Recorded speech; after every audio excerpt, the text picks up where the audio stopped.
Hello and welcome to Inside Iraq. I'm Jassim Azawi. Situated in the heart of Baghdad, the Green Zone is a formidable fortress housing the seat of the Iraqi government and US power. Many Iraqis see the heavily guarded area as a symbol of occupation and alienation from the realities on the ground.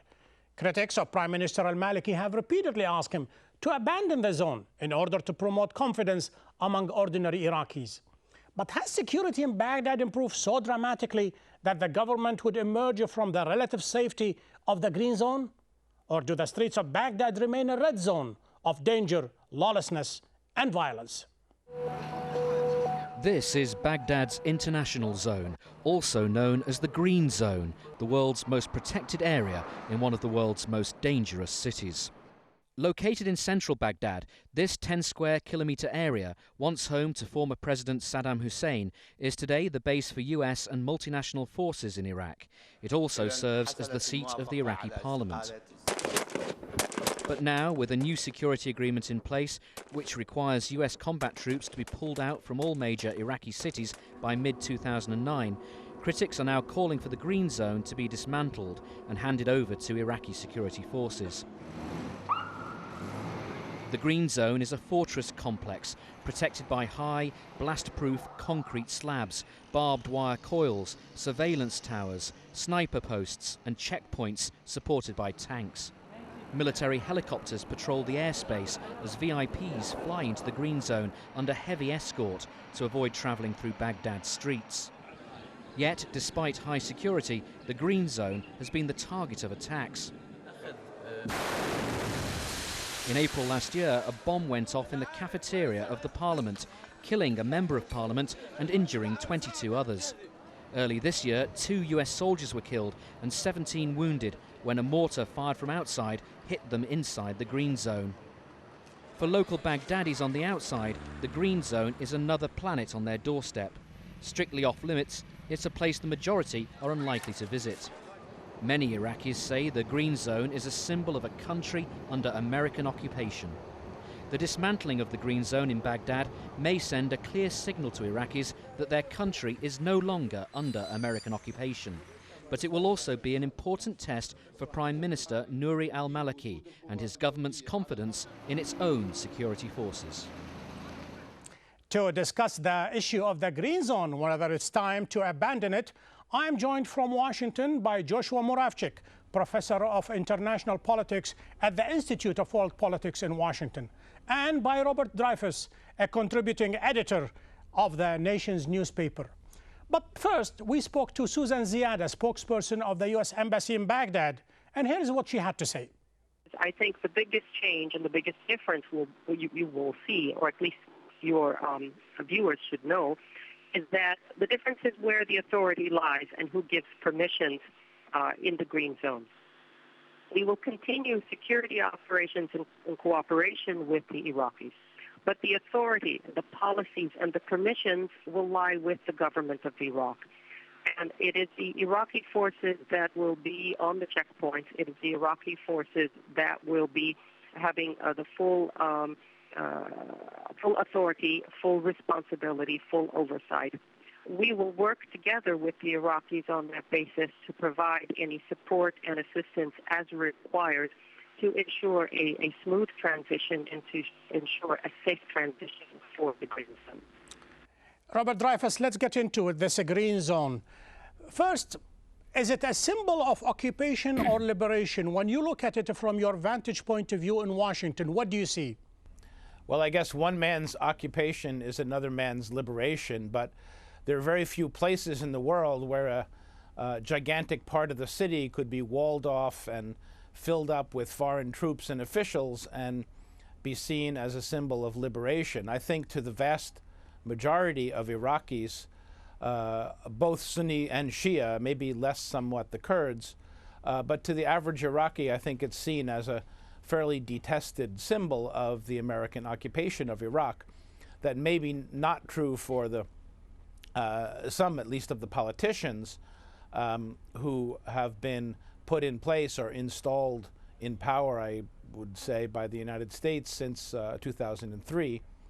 But I think for most Iraqis, it's seen as an occupation, and that's why even the people who supported or organized the Status of Forces Agreement referred to it as a withdrawal agreement, because there's a high premium on pretending that the United States is about to exit Iraq en masse, and that this agreement, rather than allowing the continuation of American forces to stay in Iraq for at least 3 more years, is in fact a withdrawal agreement. Joshua, as if Bob is insinuating that there was another way of doing it. You know, this high walls and barbed wires and sentries and do not come close. There was perhaps another way of doing it and yet achieving the same goal. I think there may have been, whether you think that the United States was right or wrong at the beginning to invade Iraq and to overthrow Saddam Hussein, I think everyone recognizes that the U.S.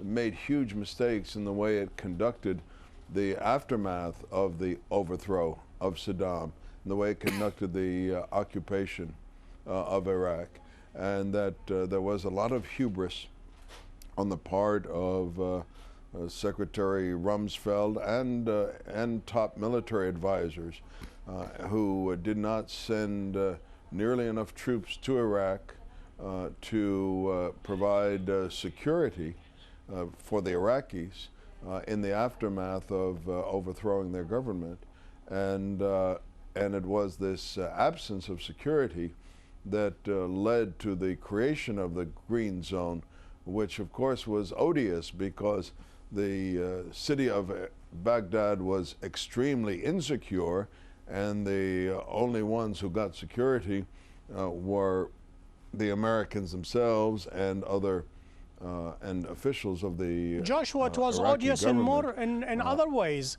According to some lawmakers within the Green Zone, they were subjected to the tremendous humiliation by the GIs and by the Marines. Some of them, they were beaten severely. Some of them were denied even access. And they did not create that goodwill even among the people that they sided with the U.S. government. Well, you know, Jassim, whenever you create a system for doing a big job, the system is always imperfect. And when you create a security system, you will either make errors in the direction of being too loose and making it too easy for people to get through, and so in this case, so terrorists could get through, or else you will make it too tight, and therefore some people who are on your side, or who in any case have goodwill and are doing no harm, get kept out or get roughly handled. This is, it's always got some bad results either way, but you know, that's just the way life is.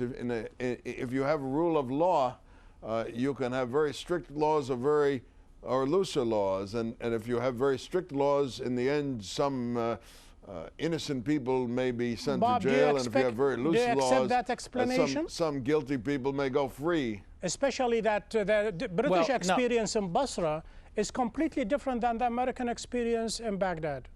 Well, I'm not sure once we decided to invade Iraq, we could have done anything different in terms of the Green Zone, because the fundamental flaw of the concept of the invasion was not that we used too few troops. It was that we believed the lies of that snake oil salesman, Ahmed Shalabi, and many other people who convinced the vice president and his assistant, the president, that we would be welcomed as liberators, that we would be cheered and carried through the streets, and flowers would be strewn in our path. In fact, we were treated as hated invaders and occupiers, and a virulent resistance developed to the American occupation. Once you make that mistake and then compound it by installing into power two Kurdish parties that are seen as independence-minded separatists, and two Shiite religious parties that are in the thrall of Iran, then you create, on top of the hated occupation, a regime, a government run by Shiite religious parties and Kurds, which is in turn despised by the majority of Iraqis. So now we are in the position of exiting Iraq, leaving in place an army that can't defend itself. You just packed a wallop of accusations and charges.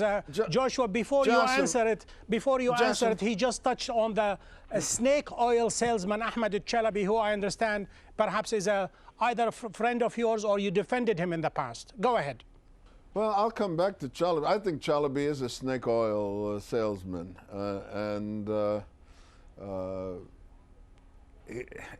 did I defend him in the past? Yes, you did. Well, in the 1990s,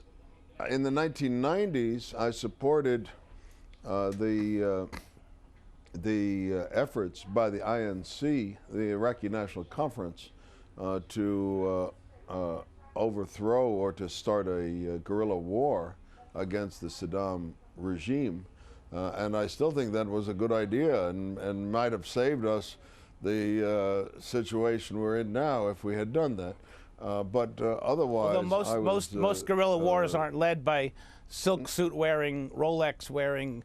All right, hold on. You have plenty of time, Bob. Look, Bob, it's my turn, Bob. So just be still for a minute.